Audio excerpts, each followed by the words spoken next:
कार्यक्रम के मुख्य अतिथि परम आदरणीय श्री राजेंद्र विश्वनाथ आर्लेकर जी, माननीय राज्यपाल बिहार, मंचासीन हमारे विश्वविद्यालय के कुलपति परम आदरणीय डॉक्टर PS पांडे सर, माननीय कुलपति डॉक्टर राजेंद्र प्रसाद केंद्रीय कृषि विश्वविद्यालय पूषा, सभागार में उपस्थित हमारे विश्वविद्यालय के अधिष्ठातागण, निदेशकगण, पुस्तकालय अध्यक्ष, सभी head of divisions, faculty members और जो आज के इस कार्यक्रम के केंद्र बिंदु गोवा से आए हुए हमारे प्रशिक्षणार्थी जो मशरूम में प्रशिक्षण प्राप्त कर रहे हैं, मीडिया के बंधुगण, सिक्योरिटी पर्सनल्स, मैं इस सभागार में आप सभी का स्वागत करते हुए मैं हमको गौरव महसूस करता हूं, मैं गौरवान्वित महसूस करता हूं कि धन्यवाद ज्ञापन का कार्य हमको सौंपा गया। ये अपना आने चाहिए और इसके लिए जैसे सरकार प्रयासरत है वैसे हम सब भी प्रयासरत हैं जो सरकार में नहीं है, और इसीलिए इन प्रयासों का परिणाम ऐसा हुआ कि पूरे देश भर में एक अलग प्रकार की सोच आने लगी है। हम सबको लगने लगा है कि अब देश ठीक ढंग से सही समय पर सही सोच लेकर आगे बढ़ने का प्रयास कर रहा है, प्रयत्न कर रहा है। मैं वैसे गोवा से आता हूं और आज का ये कार्यक्रम ऐसा है कि गोवा से लगभग 22 प्रशिक्षणार्थी यहाँ आए हैं। गोवा तो इसलिए जाना जाता है कि वहां ये पर्यटन केंद्र है। हर कोई चाहता है कि मैं गोवा में जाऊं एक बार। तो अगर पूरे देश भर में पूछेंगे आपको कहां जाना है तो सब कहेंगे नहीं, हमको गोवा जाना है। विदेशों में भी जब जाता हूं तो पूछते हैं कि आप गोवा से हैं? अरे रे, हमको गोवा में जाना है। तो मुझे लगा कि गोवा पर्यटन क्षेत्र है, पर्यटन का केंद्र है, सैलानी बाहर से आते हैं, तो गोवा में विशेषता है ही, लेकिन गोवा से बाहर भी जो कुछ विशेषताएं हैं वो गोवा में भी आनी चाहिए। जैसे कि मशरूम, जिसे हम वहां गोवा में अड़म्बी कहते हैं, उसका वहां उसको मिलता तो है वहां, लेकिन आपके लिए वहां प्रशिक्षण के व्यवस्था कर देंगे। मुझे लगता है दयाराम जी यहाँ से गए थे, कहाँ है? ये सभी है, यहीं पर है। वहां वो गोवा में गए, 2-3 दिन वहां वो रुके। वहां उन्होंने देखा पूरा परिसर। मैं एक छोटा सा एग्रीकल्चर स्कूल चला रहा हूं वहां गोवा में, यही इसी जगह पर। उन्होंने वो पूरा परिसर देखा तो उनको लगा कि इसमें संभावनाएं हैं कि हम यहाँ प्रशिक्षण शुरू कर दें, यहाँ वहां के लोगों को प्रशिक्षित करें जो वहां मशरूम का उत्पादन कर सकेंगे। आज की तारीख में वह इंस्टीट्यूट बहुत ही अच्छे ढंग से चल रहा है, ऐसा नहीं है, लेकिन इसमें संभावनाएं हैं, कर सकते हैं। ऐसा उन्होंने जब मुझे कहा तो मुझे लगा कि हम कर सकते हैं। और माननीय कुलपति जी ने मुझे तो आश्वस्त कर दिया कि आप चिंता मत करिए, आप वहां से सिर्फ उन लोगों को यहाँ भेजेंगे, बाकी पूरी व्यवस्था हम करेंगे। और मैं आज देख रहा हूं, इनसे फोन पर बात भी होती है हर रोज।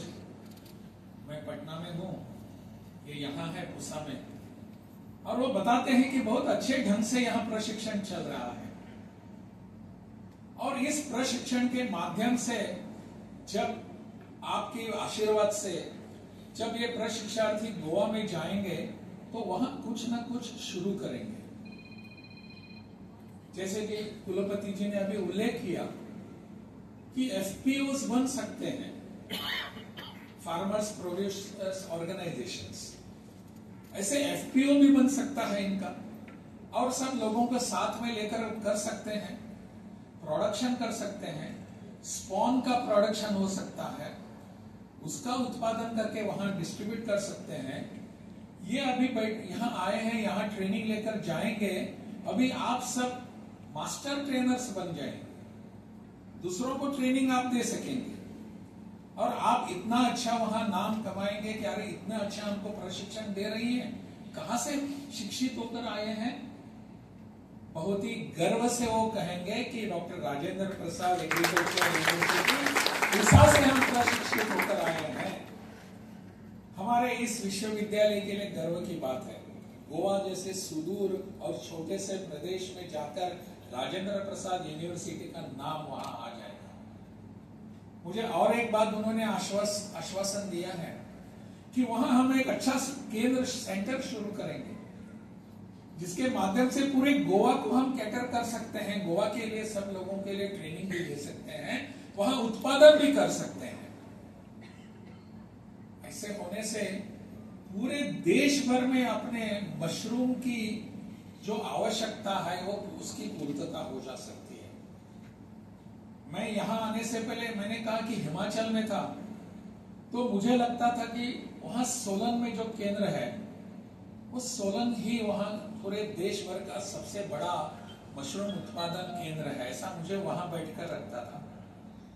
लेकिन जब मैं यहां आ गया तो माननीय कुलपति जी ने मुझे बताया कि सबसे बड़ा केंद्र उषा में है, राजेंद्र प्रसाद है। मुझे और भी गर्व की बात है ये, मैं यहाँ का राज्यपाल हूँ, मैं अभी तो बिहारी हूँ, तो मेरे लिए है ये मेरी यूनिवर्सिटी है।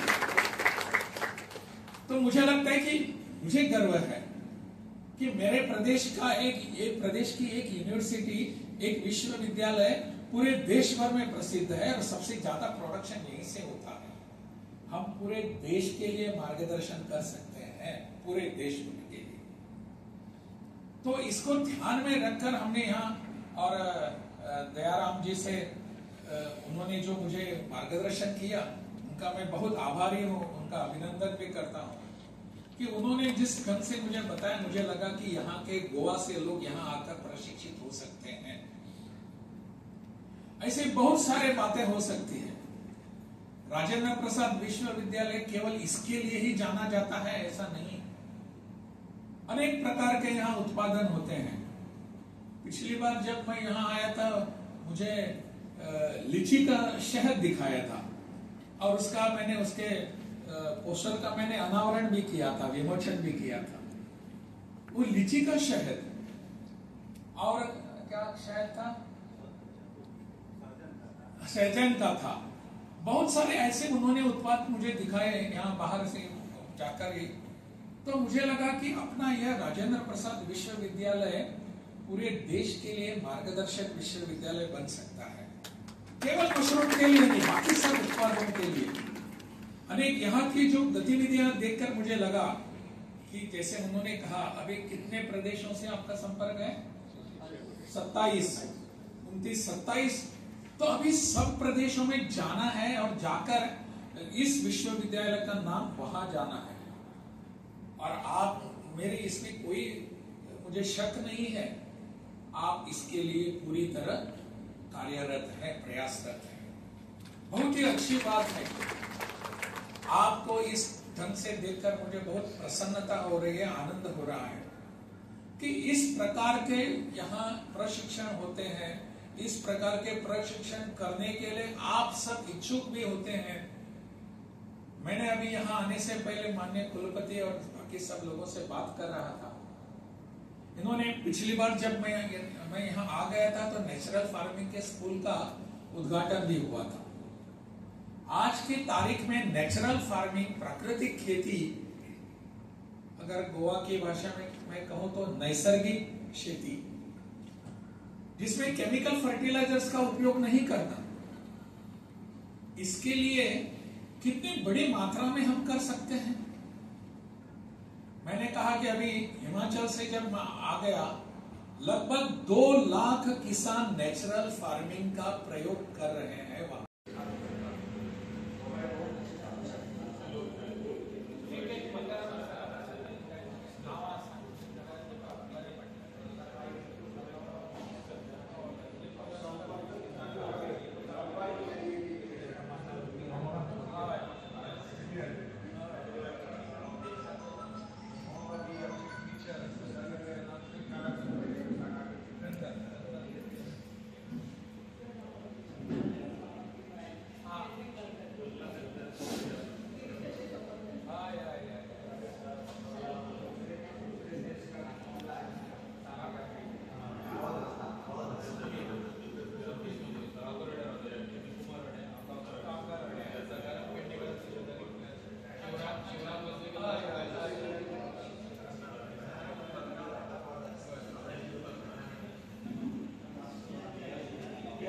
विषय के संदर्भ